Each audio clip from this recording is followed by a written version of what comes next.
The upcoming U.S. midterm elections in November are expected to be a very consequential moment for the country. I mean, we'll be battling over who will control Congress, and that means the agenda here in our nation's capital. And much of the attention is going to be focused on the House and the Senate and governors' mansions. But what also is going to be on the ballot that is critically important are ballot measures. Now, these are measures that come before voters. They're going to be in several states. And here to talk about some of those ballot measures and what we're watching is John Stemberger, president of Liberty Counsel Action and former president of the Florida Family Policy Council. John, welcome back to Washington Watch. Thanks for joining us. Tony, great to be with you in person instead of by video. Yeah, it's good to have you here in studio here in D.C. Now, there are going to be a number of life and family-related issues on the ballot this fall, and voters need to be paying attention. Because in the last 4 years, we've seen about a dozen measures put onto the ballot after the Supreme Court overturned Roe that went forward and states actually enshrined abortion into their state constitutions. Florida was one that actually held the 3 states that held off those efforts in the wake of the overturn of Roe. Florida being one of those. You helped to lead that effort. What are we looking at this year as it pertains to, let's start with the life issue. What states are going to be dealing with this issue? Yeah, so in terms of the issues that FRC and the Policy Council movement deals with, we're talking about 17 amendments in about 10 different states. About 8 of them are good amendments. They're actually being affirmative, trying to pass good things. About 10 of them are bad amendments where we're trying to kill things. Half of those are amending state constitutions. The other half are amending state statutory schemes. Some state statutes actually have where the people can vote by popular vote and actually change the statutory scheme. So 2 of those are pro-life, good ones. And then there's about 6 or 5 that are bad. They're pro-abortion. They come in different types. Some of them are equal rights amendments.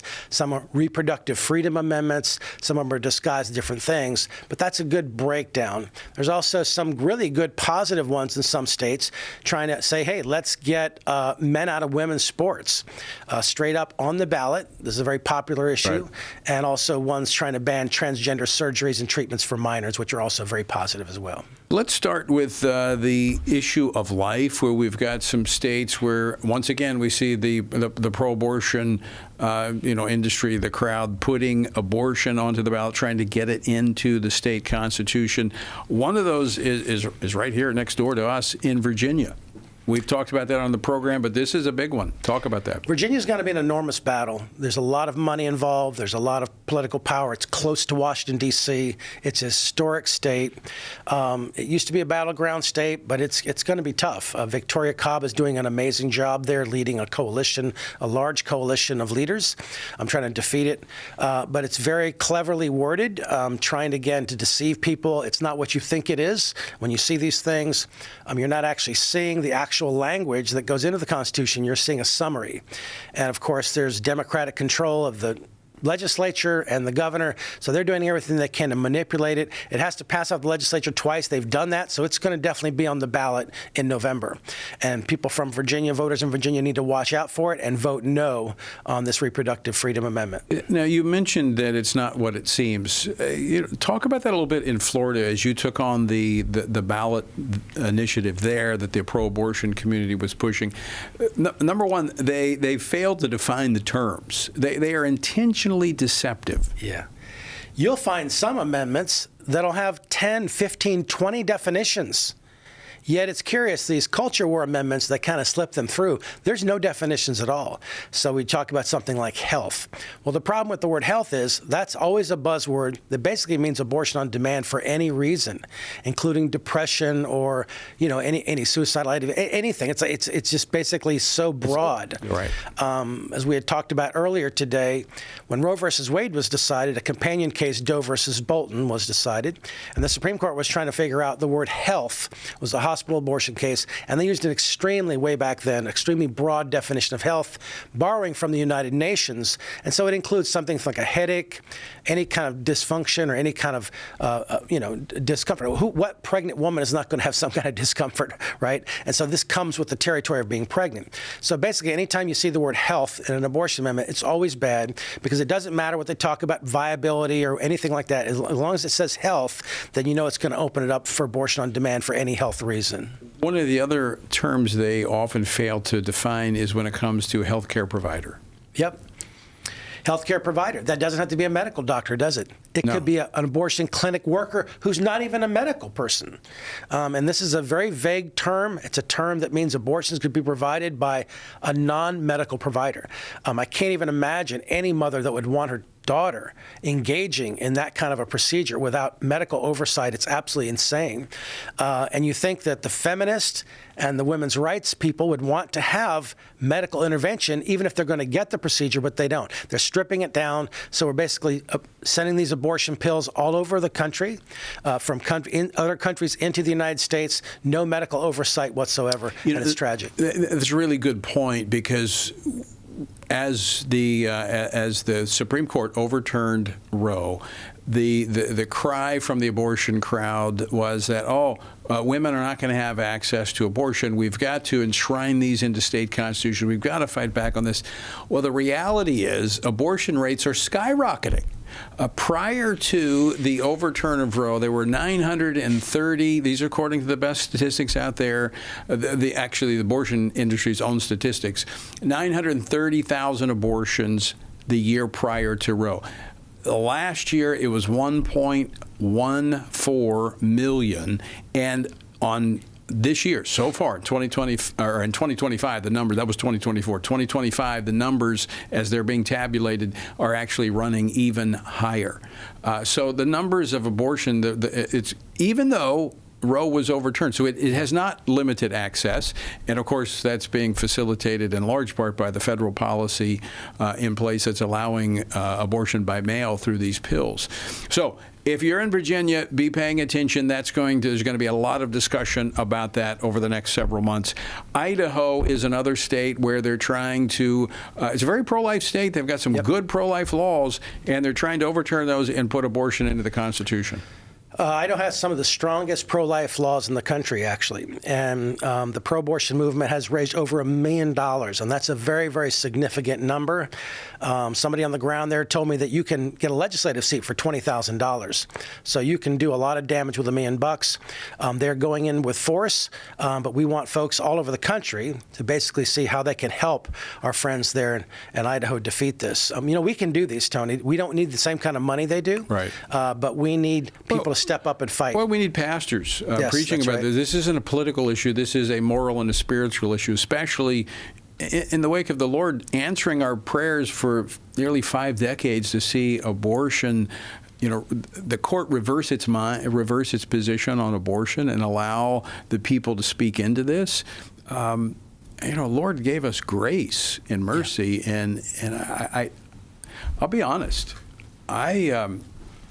I tremble at the thought of God's justice when we are silent on this issue and we're allowing abortion to increase in this country. Yeah. So it's something that all of us across the nation, whether or not you have one of these initiatives on your ballot, need to be praying about, because all of us are in the same country. Yeah. And I think, I don't think God's going to be silent on this forever. So that's in Idaho. Actually, in Missouri, there is a positive movement there. They were one of the states that the pro-abortion community lied, deceived, and was able to get into the state constitution this right to abortion. Very, very broad definition. That is now, there's an effort to reverse that. That's going to be on the ballot. Yep, it's a repeal amendment, so it's a pro-life amendment. It does have some exceptions because they have to look at the reality of the politics and the polling. But it also prohibits gender transition procedures, so that's going to help them. It's not simply about life issues. So we're very excited about that positive amendment in Missouri, and we want to come behind them and support them as well for those listeners in Missouri. All right, let's talk about the several states that have these on, but we're not going to have time to cover all of them. Let's go to Colorado. That's going to have some positive, believe it or not, Colorado positive ballot initiatives. I love it when we play offense, right? We're playing defense so much of the time trying to kill bad stuff, Pony, but this is a state where we've got two very good amendments. One is protecting women's sports, prohibiting men from engaging in women's sports. And then secondly is prohibiting sex changes, the transgender therapies. And these are two measures that are going to go in the Constitution. Voters are going to have the opportunity in Colorado to vote on these things. So they're great amendments. We want our friends in Colorado to be aware of them and support them, spread the word. Again, these are not political issues, they're biblical issues, right? Clearly, and so we need to come around them. So that's in Colorado, so be looking for those. Those are still, I think they're close, but they're gaining the signatures to put those onto the ballot. So you might have an opportunity to sign that petition to get that onto the ballot, depending on where you live there in Colorado. So that's 4 of the states. There's others that are coming. We'll cover those, but just to recap, Virginia, big. That'll be one that will be trumpeted.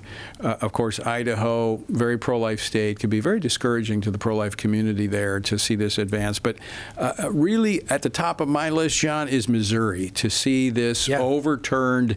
And because Missouri is a conservative state, they're right of center, pro-life state. This be important. And of course, Washington Watch is almost blankets the state of Missouri. So, folks, be prepared, be prayed up, be prepared for a major battle to recognize the sanctity of life. John, we're just got about 3 minutes left, but this is an important issue. We thought for years we get Roe overturned and it would be, we would be able to claim victory. Yeah. This fight never ends. I really appreciate, Tony, your biblical and theological emphasis, because there's something deep within the heart of God for those that are helpless. At the beginning of life and the end of life. You see this in the scripture, talking about the widow and the orphan. The unborn child is the ultimate orphan. This is a child that's not just abandoned by its parents. This is a child that's about to be destroyed by its parents in conjunction with someone else. And so this is something that is deep within God's heart. We know this is pure and undefiled religion. There's many things we can debate about, but we know that God really is very, very concerned with this issue and it's close to his heart. Well, when we go back to the Old Testament, we see that God's judgment upon Israel often was predicated upon the idolatry, the sacrificing of the unborn, which was the shedding of innocent blood. And I think, again, we prayed, we worked, the Lord answered our prayers, the court repented, it changed its mind, metanoia, the Greek word for repent, and look where we are. We actually see more abortions in this nation today than we did prior to the overturn of Roe. John, I just think this is a dangerous place to be as a nation when we had a chance to do what was right and we haven't done it. We have about half the states that are getting it, and the other half the states are going the other direction. But we have a federal policy right now that is undermining those dozen states. That's exactly right.